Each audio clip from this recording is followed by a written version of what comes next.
दोस्तों, हमारी आज की कहानी है तालाब के किनारे दो बहुओं का घर।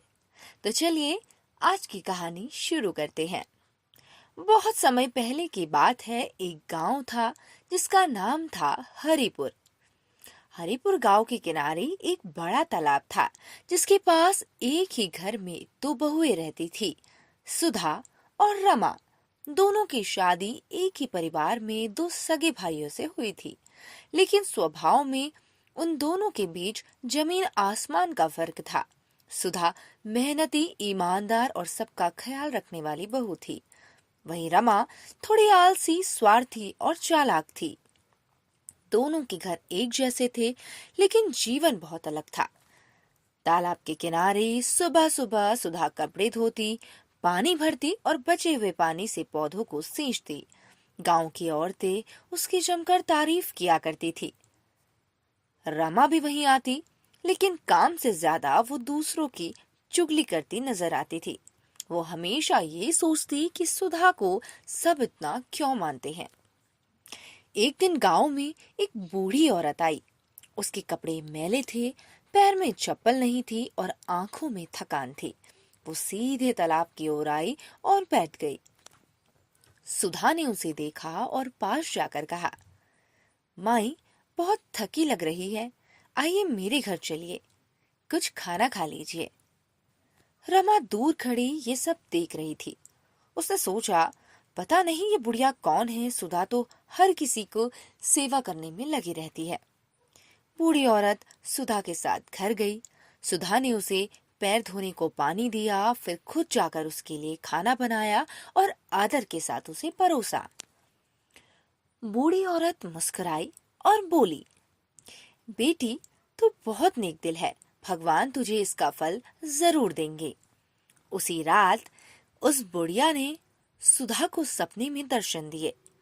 वो कोई साधारण औरत नहीं थी, बल्कि गांव की रक्षक देवी थी। उसने सुधा से कहा, सुधा, मैंने तुझे परखा और तू सच्ची निकली। मैं तुझे एक वरदान देती हूँ, जहाँ तेरा हाथ लगेगा वो जगह समृद्ध हो जाएगी। सुबह उठते ही सुधा ने ये बात किसी को नहीं बताई, पर उसने जैसे ही आंगन में झाड़ू लगाई, वहां से एक चांदी का सिक्का निकला। फिर जो भी काम वो करती, उसमें बरकत आने लगी। खेत हरे होने लगे, मुर्गियां अंडे देने लगी, बर्तन चमक लगे। सुधा की इस गांव में पूरी चर्चा होने लगी। ये देखकर रमा जलने लगी। उसने सोचा, जरूर कुछ बात है, मुझे भी वैसा ही करना होगा। अगले दिन जब वो तालाब के किनारे गई और एक बूढ़ी औरत को देखा, तो उसे जबरदस्ती अपने घर खींच लाई, मगर रास्ते भर उसे ताने देती रही, जल्दी चलो, मुझे और भी काम है। घर पहुंचकर उसने बेमन से उसे खाना दिया और पूछा, अब तो बता, क्या वरदान दे रही हो। बूढ़ी औरत कुछ नहीं बोली, बस उठकर चली गई। रात को रमा को भी सपना आया, लेकिन इस बार देवी नाराज थी। उन्होंने कहा, सेवा दिखावे से नहीं होती, उसमें मन और श्रद्धा चाहिए। अब तेरे हाथ लगेगा, जहां तेरा हाथ लगेगा वहां सूखा पड़ेगा। सुबह उठते ही रमा का सब उल्टा होने लगा। खेत सूख गए, उसके बर्तन टूटने लगे, घर की चीजें खराब होने लगी। गांव वाले सब समझ गए, सच्चे कर्मों का फल दिखावे में नहीं मिलता है। कुछ समय बाद गांव में सूखा पड़ा, लेकिन सुधा के घर के पास का कुआं और तालाब अब भी पानी से लबालब थे, जिसे देख सब लोग उसके पास मदद के लिए आने लगे। सुधा ने सबको खुले दिल से पानी और खाना बांटना शुरू किया। रमा ने रोते हुए सुधा से माफी मांगी। उसने कहा, मुझे माफ कर दो, मैं लालच में अंधी हो गई थी। सुधा ने मुस्कुराकर कहा, हम सब इंसान हैं, गलती हो जाती है, पर सच्चाई की राह पर लौट आना ही असली धर्म है।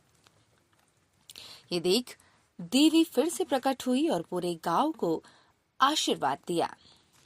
तो दोस्तों, ये थी हमारी आज की कहानी, और इस कहानी से हमें ये सीख मिलती है कि सच्चे दिल से की गई सेवा का फल हमेशा मीठा होता है और झूठे दिखावे से सिर्फ और सिर्फ नुकसान ही होता है।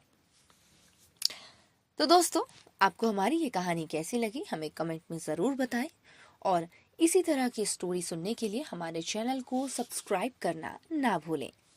धन्यवाद।